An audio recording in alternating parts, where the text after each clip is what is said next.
Hello, my name is Joshua, and first and foremost, I would like to say thank you for viewing this video.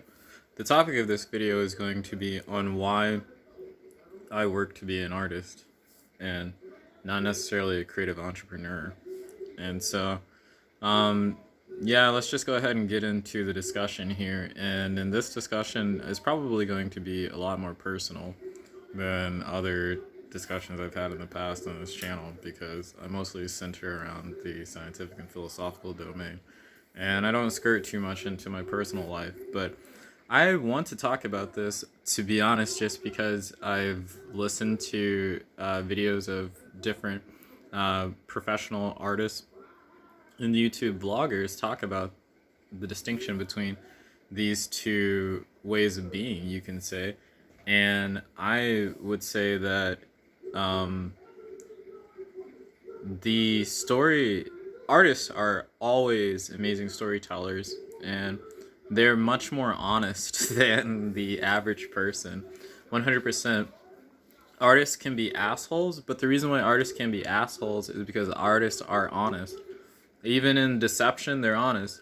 You can't actually perform great deception if you're not intimately in tune and aware of the truth, expectations, thoughts, and general presentation of whatever it is of people, and how it revolves around the general normal presentation of whatever it is you're talking about.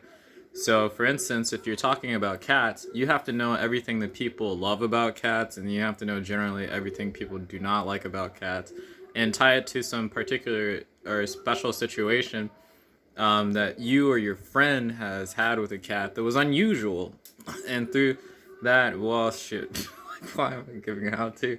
Well, it's unusual. I'm just saying generally this is how it goes at times with telling stories. And then that's how you come up with a story. The way in which you actually do it with the words and the tone and whatever, that's what you as the writer decides or determines. But how to go about telling a story in a way that people are going to say yes, that's not that's something all writer that's all not writers, that's something that all artists are good at, whether they're visual artists or sculptors or whatever.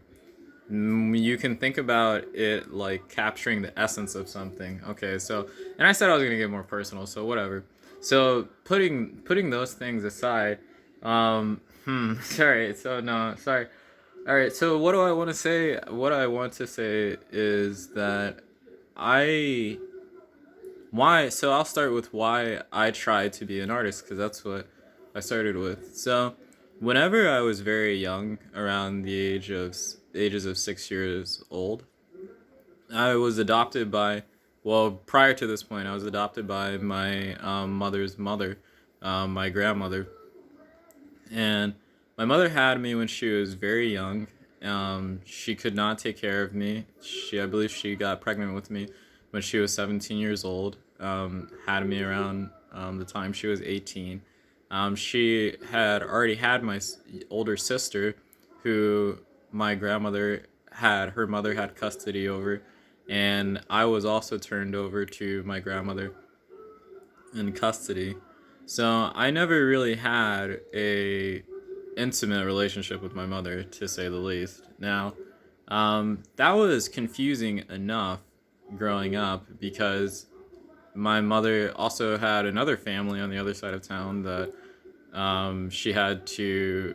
she had my two brothers by someone else, and so I was trying to understand for the longest time, why is it the case that my little brothers get to live with my mother but I don't? It did not make any sense to me because I'm her child too.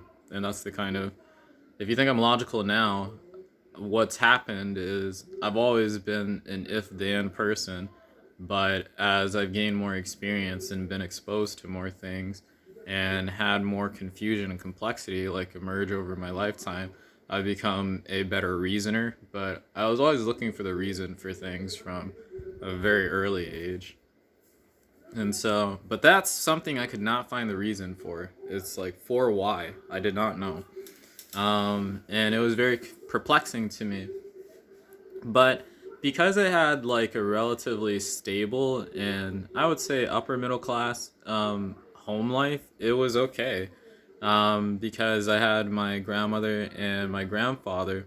Well, he was not my uh, maternal grandfather. He was my grandmother's second husband. And so, but I developed a very strong attachment to him, and I didn't know for the better, either way, up or down, that I was not related to him. And so, uh, genetically. And so, um, I was very okay with the way that the world was, though it was confusing to me. I remember at those ages, I would just think things are confusing. They don't really make sense. Why are things these ways?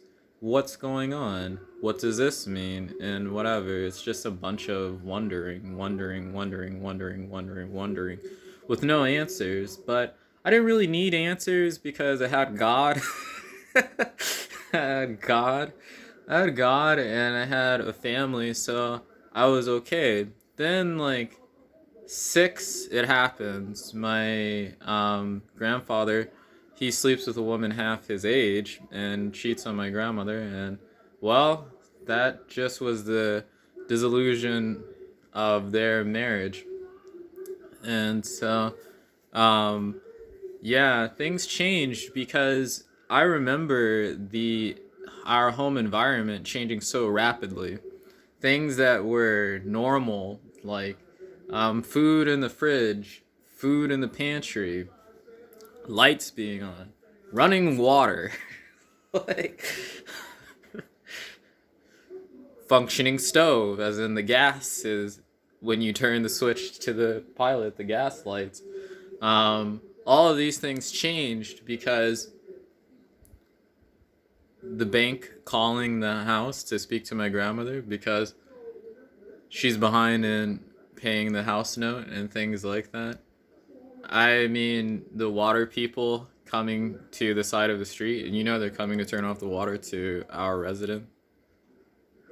They're not there for any other reason. I know this. And I'm so, whatever you would call it, creative that I decided to, well, I know how to turn the water on and off, and so I figured out how to turn it back on when they left. But I would sit in front of the window, wait for them to come, then turn it off, then use some water, then turn the meter back off, and you just turn it off every time on and off as you want to use it, and you don't use it for very many stints. I still to this day do not know how they did not notice that the meter was changing over time. Like, they had to have known, but I guess they had like a conscience or something like that, and they felt bad. But yeah, I would do that. I would do that all the time.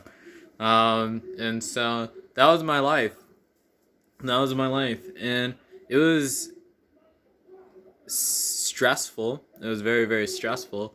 And because stress does certain things to people, people do not really behave very morally or think.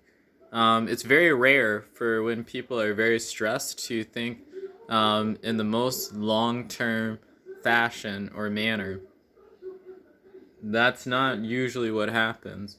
Um, and when people are depressed, they're even less reticent, or they feel that they've lost something. They're even less reticent to show up in the world in a way that would actually make things go better. In fact, what's actually normal for people when they lose things, whenever they fail, whenever they experience a lot of stress, is to show up in a way in the world that helps defend themselves and protect themselves. And this defending and protecting of self is factually something that makes it more likely that you will make things worse for yourself. Not maybe intuitively, because we're animals and we feel like wounded animals whenever because we are. So that's what we feel like. So we want to take all of these instinctual responses, but these instinctual responses are not exactly long term. And so you that use of your mind, those emotions and those patterns and ways of being are not going to give you the full or the big picture. They're not going to do that. And so I experienced probably the worst side of the people around me.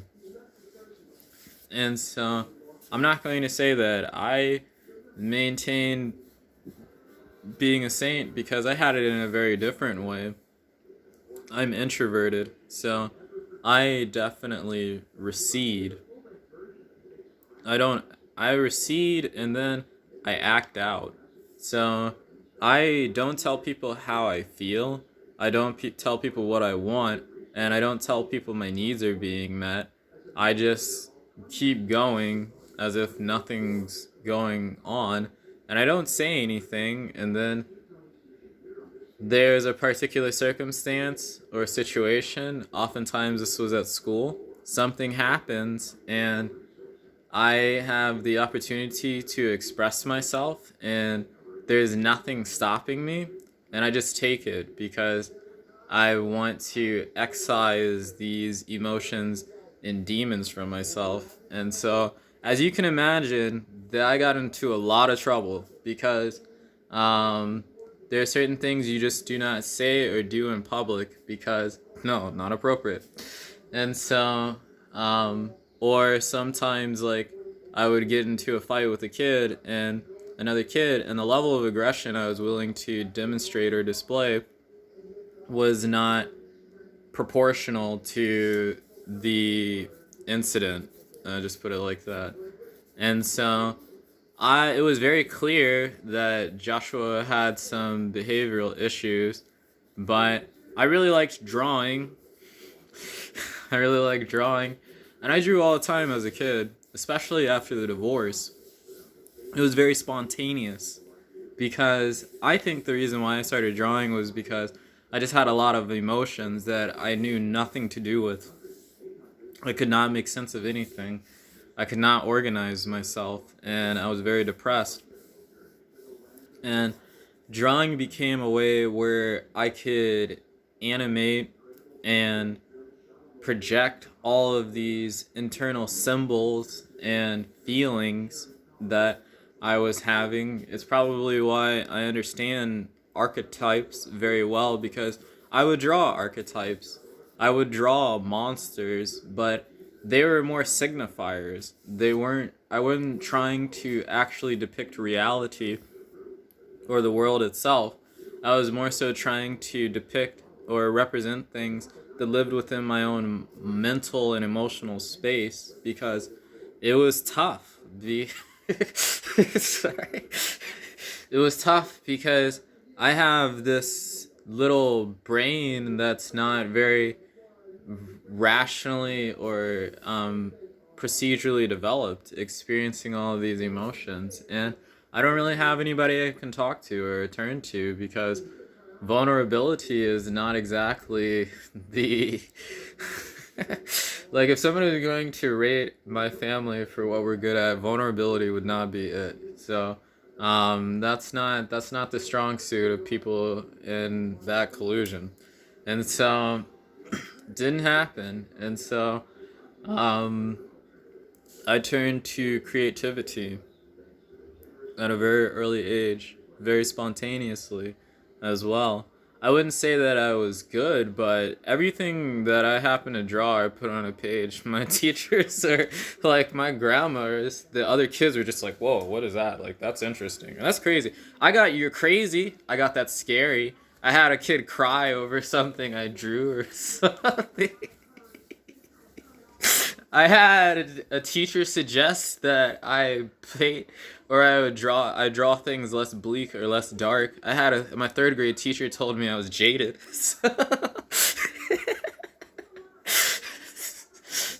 So, sorry. And I was a little like epitaph of pithy quotes and sayings that were completely original to me, but were more like commentary on my perspective or lens or frame or whatever. And so that was me growing up. Like real inspo retard is what I would call myself, because I was very much so,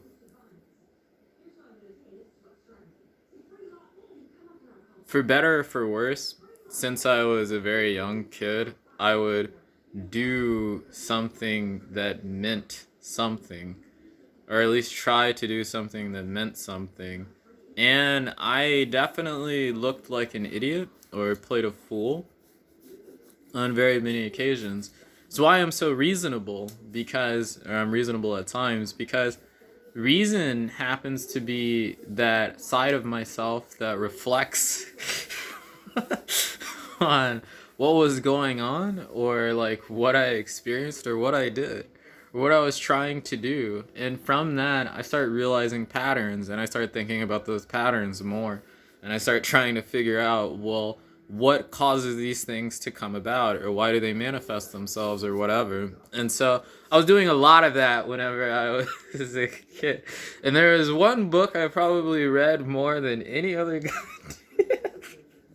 book, which was the Bible. And I'm telling you, when I found the book of Ecclesiastes, I thought, this guy gets it.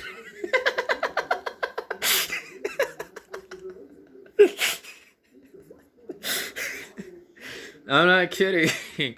I'm not kidding whatsoever. And so this is like what's going on. So this is my personality and things like that. But that was the story for like elementary to the middle of middle school. And let's guess what happens during middle school. Middle school, I go through puberty, and so I start liking girls. I definitely know I'm attracted to girls. I have been a little I probably have had crushes on women since I was maybe 4 years old. So I've always known that I was attracted to women. And I went through puberty. Now, what happens to be the case at, I guess, at that age or whatever, is that I'm not really sure. So one of the things that's true about girls is that they're very choosy or picky. And so I had girlfriends, but I had many occasions also where I would try to appeal to a girl, or I would try to hang out with these group of people, and they would treat me differently, and I really didn't understand why. And then I started realizing, no, sorry, I have a fussy cat. You can come here. Come here. All right, well, fine, stay out there. Anyways, but I had some things like pushed my way. So a lot of times when it came to girls, like whenever I was younger, and they would think that I was gay, and it was very baffling to me, because I pretty much got into like a lot of fights and stuff like that. But I guess because mostly the only thing people saw me do was draw or something like that, and I wasn't like, I don't know. So maybe people were saying that to get under my skin or something like that, but it worked, because I thought, oh no. But I thought, oh no. And I mean, I was a very whatever rational, like, thinking kid, even though I was like very creative. So I thought there had to be a reason for these things. And as you can see me mulling it over in my head, like, I put a lot of consideration, like, into everything that somebody said or felt about me whenever I was younger, because I didn't really know any better. I didn't know any better. Like, my grandmother was such a helicopter parent and so fundamentally Christian that I pretty much was raised like my earliest memories that I have are me being in a pew. In a pew. Like, those are my earliest memories of my life outside of my home, in the world, doing something, a pew. So that's the kind of woman my grandma is. She is very fundamentally Christian. We were not allowed to have Pokemon cards. They're from the devil. Yeah. There are movies we were not allowed to watch. Like, every damn cartoon I had to watch, if it was about a superhero or something like that, because they have very distinct messages of good versus evil, it was okay. So I actually exploited that because I would like find superhero shows to watch that were like a little more edgy, like they had anti-heroes or whatever in them. And I would watch the ones with the good superheroes first, and then I would watch the anti-hero ones like when my grandmother left, because she would always have to watch whatever it was I was going to watch. She had to approve. Any and everything we did or whatever, she had to approve. And if you've like watched my YouTube channel enough, you may think or know that my personality does not actually agree with the situation very well. And so I also wound up getting into a lot of trouble at home and things like that because, well, save that for another discussion. Well, so because my grandmother is like this, I was really naive. Like when it came to other kids, I was like totally super naive. And so like part of the reason why I found different ways of being an artist is because I wanted other kids to like me. To be honest, like I wanted other kids to like me, and so kids would ask me to do things, and I was fucking. I've never done this. Like, they would give commissions. I'm not kidding. Like they would give commissions to me, and sometimes I think that these things. Now I definitely know that these things were to try and like make me. They were supposed to be things I couldn't do or things that would make me feel stupid or something like that. But the true mark of a creative person is this. Anything. You can take anything and make it somewhat appealing. There's some angle about it that's just interesting. That's the only thing I can say. And so I was asked to do a lot of things. Some things I was actually asked to paint. So for instance, I was asked to paint a scene of a guy getting a swirly in the bathroom. I drew the kid with his head in the toilet, his hand going backwards with the middle finger to the dude doing it, and the middle finger to the dude doing it kind of looked like Homer Simpson. And I gave him I would love to be doing like a lot of other things right now, but this will do sort of look, because I felt like bullies, from the standpoint of what I experienced at school, were just doing it because they were bored and they wish they could do something else. And so they're narcissistically taking their boredom out on this other kid who they know is vulnerable. And the other kid obviously doesn't like it, and there's no like mystery as to why. And so I drew that and then like colored it in with like coloring pencils, because those were all in the vogue. Those were in vogue at that time, and people liked it. I read the Captain Underpants like books, and I had like a series of drawings that were inspired by like the Captain Underpants series, and people liked it, though they went too far whenever sexual things were drawn. So I drew penises or whatever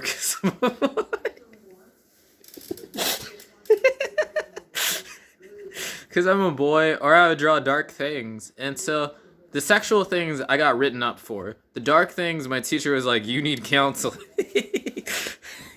You need counseling. Or I had one teacher, like I know she was a Christian or whatever, because the cross was in flames. Like I drew a battle scene. Like I drew a battle scene sort of like, and the cross was in flames, like turned upside down into the ground. Everything was like ruined and schmalted, and nothing was there. Was just, the scene would be described as despairing.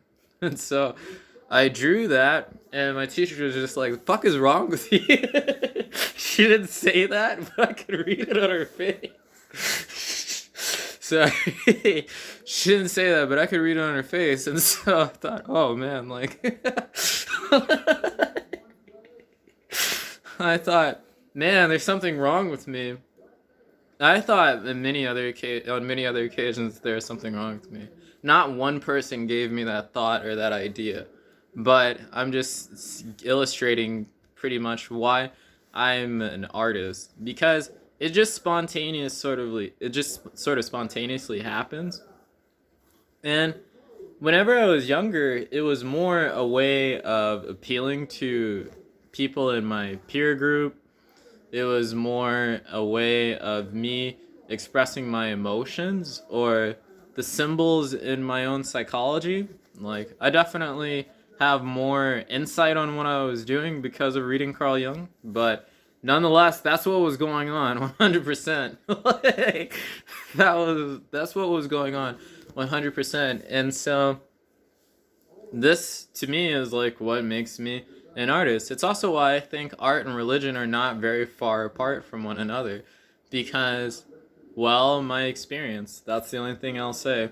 And also I will say at this from this period, from elementary school to middle school, I had one out of body experience that scared the bejesus out of me.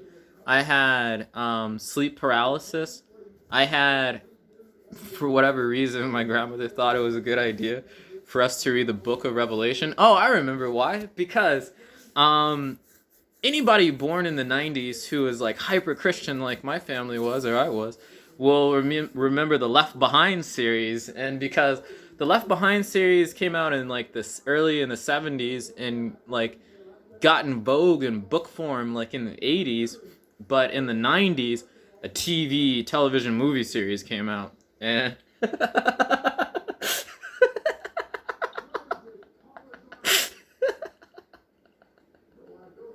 oh man, sorry. It's just like whatever. Anyways, sorry, but it's the truth. It's the truth. So a television movie series came out, and so my grandmother was just like everybody, drinking the Kool Aid. Drinking the Kool Aid, and so she thought it would be a good idea to read Revelations. Fuck no, that wasn't a good idea to me. I thought it was very interesting. I could not take my eyes off the damn book, because never had I read something that was like that. Not in the Bible. So we read like a lot of the Old Testament, but for whatever reason, I'm just going to assume because my grandmother didn't understand them. She didn't really read the prophecies. It was always about the stories and the Gospels, and so I was like, okay. But whenever the Left Behind series came out, I guess she got the ambition to really try and tackle the Book of Revelations. Well, suffice to say, my grandmother and my sister gave up reading Revelations. But I didn't, because I had never seen something like this. So it was very fascinating to me, and I just read it. I read it over and over and over and over and over and over again. I did not understand it, but I read it over and over and over and over and over again because of the imagery. So all I would say is the imagery. Like, Revelations is a very imagistic text. Like, everything is described like as a linguistic movie. And there's all of this symbolism and meaning behind it, and so my little inspo retard mind ate it all up. And I didn't realize I was eating it up because I didn't understand it. Then one night I go to sleep and I had a vision. And when I tell you like I had a vision, I don't really want to go into very much detail because I don't think it was true or real or something like that. I just think that um, I had enough images in my experience as a person at that time, and I read Revelations 4 times. I think it just got in there, and I think it did something in my mind, and that's what happened when I had a dream, because my brain decided to use those images to tell a certain story about what was going on with my emotions. Another dream that was very important to me at this time in my life was we watched Jurassic Park because my grandmother figured, oh, dinosaurs, there's not going to be anything. So it just come out, I guess. I'm not sure. She hadn't seen the movie apparently prior to that point, but she didn't know how graphic Jurassic Park was, so she allowed my sister and I to watch it because there's no sex and there's no real curse words or anything like that, and so she didn't realize it was a horror film. And so so I saw like Jurassic Park, and oh my gosh, like I to this day I watch like horror movies, but I didn't know that was my first horror movie. My little mind was not prepared for it. My grandmother did not prepare me for it. And so I would say, like, I had many moments in my life where I was traumatized in some way, either grand or small. And then I decided to, like, organize myself or, like, behind it or make sense of it. There are many instances I was successful, and there are many things, and there are many times I was not successful, and there are many things that affected me on a subconscious level that I knew not a damn thing about until I became much older, like closer to the age I am now. And so that's the deal. And so that's why I think, like, instinctively or personality wise, I'm an artist. Now, from a from the side of the other personal standpoint, I went through puberty. And this has a big deal as to like why I didn't go to art school out of high school. Because in puberty, one of the things that became apparent to me was that girls are attracted to me now for some reason. Like in high school, things changed at that point. I'm not really sure why, but it changed. And partly because I was muscular, I guess. I'm not really sure. But I don't know. I can't like put my finger on it. Anytime a woman is attracted to me, I don't understand. I just go with it. That's the way that I would put it. Um, but I would say this, like that phenomenon started occurring when I was in high school. And so that's one thing. I was getting more attention from girls. Another thing was that, well, whenever I'm like growing up, I'm hanging around like mostly nothing but other black kids. And so I'm living a double life for real at this point in time in my life, because the things I would do with my friends, besides like playing sports or whatever, are not the things that I did like in the multiracial groups that I would hang out with, like when I was in school. Hanging out with kids, like sneaking out to hang out with kids when my grandma's not home, versus like hanging out with people at school and being a little artist and things like that, are two vastly different lives. Now, two things I learned living these two vastly different lives is that, well, like I learned to dabble my hand in criminal activity. I will say that, and I maintained this dabbling until I was in high school and just like dropped it after a certain point.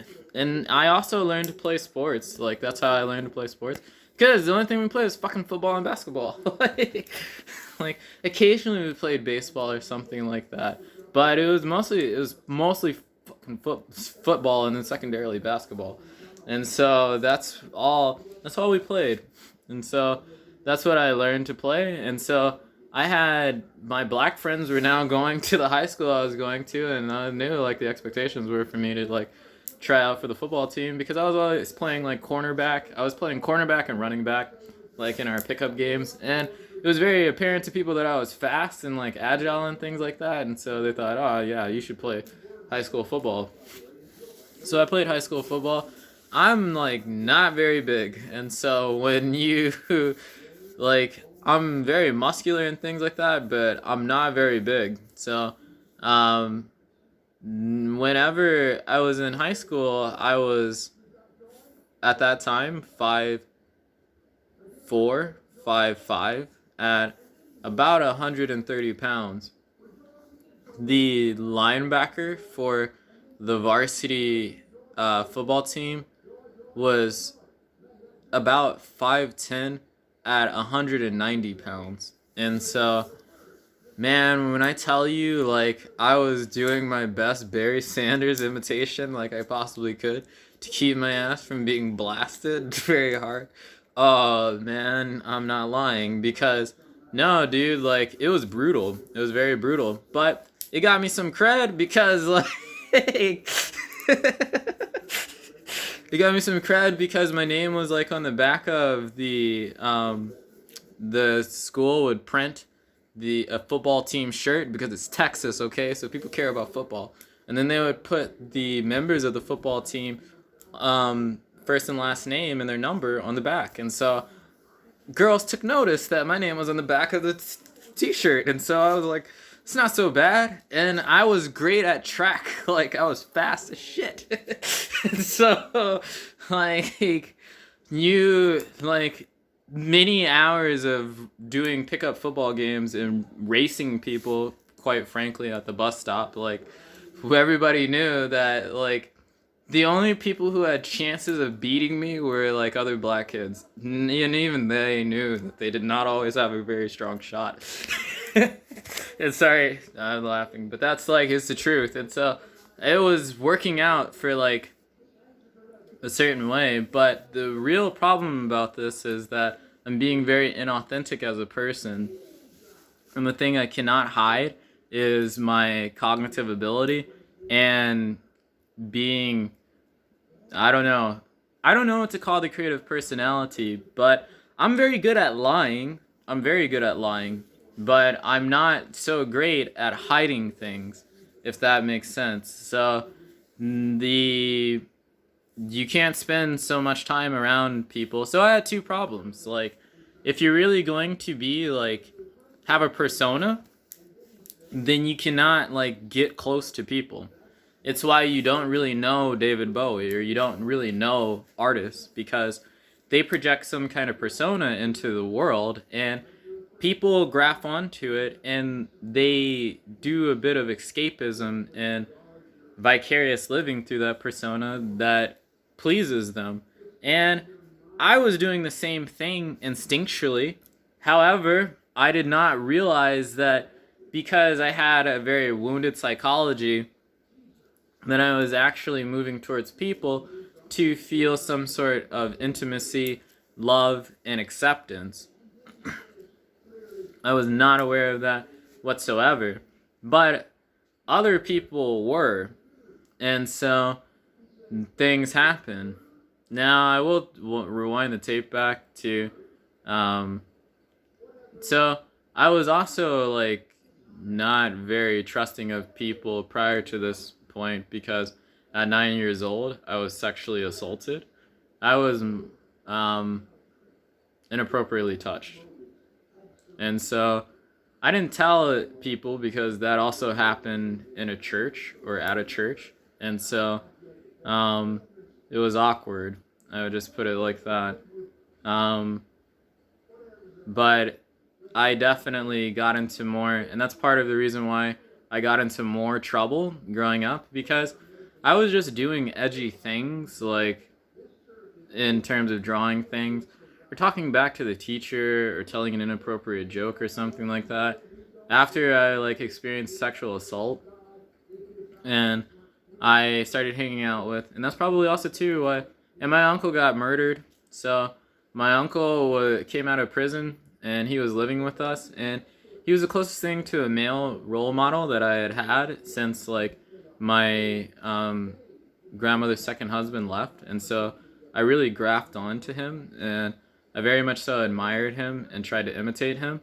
He listened to a lot of rap and hip hop, and that's how I got into rap and hip hop. And he never freestyled, but I noticed he would listen to mixtapes of other people freestyling. I knew he was like one of the rappers that didn't come on the radio, and so and they didn't sound like the same things that I heard on the radio. And he had friends that would freestyle and things like that, and so that's where I picked it up. Dominic and Harry, no, if they watch this video, they know what I'm talking about, and that's something also too. I wrote a lot of raps in high school. Go figure, because I was trying to fit in. But I was actually good at doing these things. The issue is like the kind of personality that's good at doing these things is not exactly suited for the kinds of ways I was trying to be as a person. And so, yeah, that's where everything is sitting now. So, but I'm being very inauthentic, like very inauthentic as a person, because yeah, I mean, like, I've sold drugs and I've been chased by the cops, but I'm not exactly a hardcore thug, not by any stretch of the imagination. Um, but I can play the persona very well. Nobody's gonna know unless they know like specific details or information about myself. And this is why like kind of getting close to people was not a good idea, because people would learn the truth about me and that would start kind of social fires, because people have different emotions. So sometimes people want to get close to you for very many reasons. Sometimes girls want to get close to you because they have a crush on you. Other times people envy you or they don't like you and they're looking for a weakness. And that's the truth. Like that's something I actually found out the hard way. And I so it happened.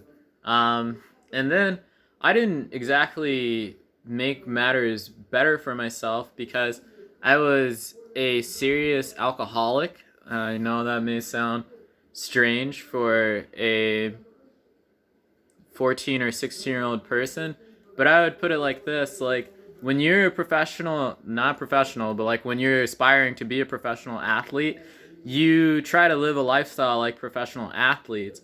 And when I tell you like the kids that I hung out with, the football players, what we would do after practices, sometimes on a Wednesday night or on a Thursday night or a Friday, and especially on a Saturday night, it's alcoholism, like 100%. And maybe I was also, because I have a high tolerance for things and a kind of situational awareness to myself, that I kind of know how to play a situation or make a presentation. And so I was known for being up or down for anything for the most part. And that all had problems because, I mean, yeah, well, so eventually word gets to about my like behavior to the football coach, and I didn't know how this happened, but I know how it happened. Somebody had to tell him, and I was dismissed from the team. Though I wasn't the only person living like this, but look, black people, we don't snitch on other people. And I wasn't gonna tell anyone. Like he asked, and so I just like got dismissed from the football team. And I stopped running track because I didn't want, a lot of football players also ran track, and so I didn't want to be around the track players. And so I wandered into the wrestling room and I started wrestling and so on and so forth. People had already reason to think that I was gay because I was very creative. I actually like Shakespeare and things like that. Actually knew, for instance, when we read Macbeth or King Lear or whatever, what it was talking about. A lot of it due to the fact that I had spent many hours reading the King James Bible. My grandmother has a very large copy of the King James Bible, and I would read that thing all the time. And so that didn't do me any favors. It did me favors with girls, but it didn't do me favors with guys. And I was really trying to appeal to other boys and like be their peers, because that made it the case that other girls would like me. It would make it the case that they valued me more, and I knew that instinctively. I just knew that, and so that's the road I went down. But I kind of totally wrecked my little high school career by being this person that I was, which was ultimately a creative person, a very naive creative person. But then I began to resent that person, dislike them, not want to be like them. And so I denied the fact that I had intellectual capacity, and I stopped being an artist. My grandmother and my neighbor across the street, a retired British nurse, who was kind of like a artistic mentor to myself. She was the person who really pointed out to my grandmother that I had serious talent and that she should seriously consider sending me to an art school.